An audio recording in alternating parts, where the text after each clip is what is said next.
Tous ensemble, mettons fin à l'exploitation et aux pires formes de travail des enfants en RDC. Ce terme de campagne lancé mercredi par l'ONG World Vision, la première dame de la République démocratique du Congo et marraine de la cérémonie, a rappelé la lourde responsabilité de tous à offrir un avenir meilleur aux enfants, une action qui cadre avec la vision de sa fondation.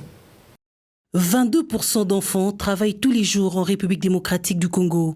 Nombreux sont utilisés dans les carrières, recrutés dans les milices et groupes armés, certaines filles sont violées ou mariées précocement et beaucoup d'autres enfants vivent dans la rue. Il faut à tout prix mettre fin à l'exploitation et aux pires formes de travail des enfants en République démocratique du Congo. C'est la campagne lancée ce mercredi à Kinshasa par l'ONG World Vision. Cette organisation chrétienne dit non aux violences à l'égard des enfants sous toutes leurs formes et lance un appel au gouvernement congolais afin de prioriser entre autres le secteur de protection et d'allouer le budget consistant aux activités du secteur de l'enfance, mais aussi de prendre une mesure d'application pour le code de travail relatif aux pires formes de travail des enfants. Cette nouvelle campagne répond à un problème qui touche plus d'1 milliard d'enfants chaque année dans chaque pays et dans chaque communauté. C'est un problème qui non seulement nuit à chaque enfant, mais compromet sa survie future, sa santé et son éducation. Notre campagne s'exécutera de la plus petite communauté en République démocratique du Congo à la plus grande scène mondiale. Cette rencontre était une occasion pour les enfants présents de faire un plaidoyer aux autorités du pays à travers un cri de cœur afin que cessent ces violences. Les enfants, nous sommes enrôlés dans les groupes armés des milices de Kamwina Sapou. Notre place n'est pas là. Notre place à l'école. Mais c'est là où nous résidons pour l'instant chez nous au Kassai. Maman, chez nous, nous sommes forcément poussés à être dans les mariages, maman. C'est pas bien. Plusieurs causes concourent à l'exploitation des enfants et aux pires formes de travail.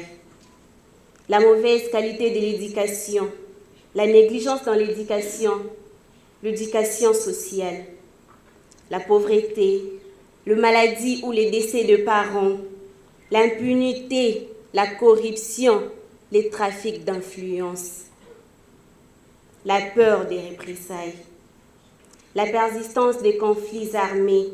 La ministre de Gens, Famille et Enfants a salué cette initiative qui vient renforcer les stratégies mises en place par le gouvernement congolais pour lutter contre ces pratiques. La République démocratique du Congo s'est dotée de plusieurs textes légaux et réglementaires portant interdiction du travail des enfants de moins de 18 ans dans les secteurs vitaux de la vie socio-économique du pays, ainsi que sur leur protection. Sensible aux problèmes des enfants, l'épouse du chef de l'État, Denis Sekirou Tshisekedi, présidente de la fondation qui porte son nom, a non seulement accepté d'être la marraine de cette campagne, mais aussi de s'impliquer dans la lutte contre l'utilisation abusive des enfants. En tant que mère, je n'accepterai pas que cette innocence vulnérable continue d'être troublée et soit exposée au manque d'un épanouissement convenable au sein de la société.